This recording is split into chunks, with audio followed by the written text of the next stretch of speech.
اور کہتے ہیں کہ رحمان بیٹا رکھتا ہے۔ ایسا کہنے والو، یہ تو تم بری بات زبان پر لاتے ہو۔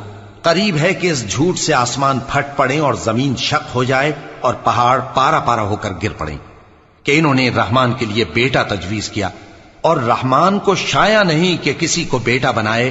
ہر شخص جو آسمانوں اور زمین میں ہے رحمان کے روبرو بطور بندہ ہی آئے گا۔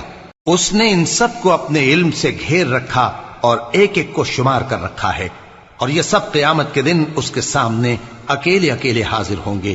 اور جو لوگ ایمان لائے اور عمل نیک کیے، رحمان ان کی محبت مخلوقات کے دل میں پیدا کر دے گا۔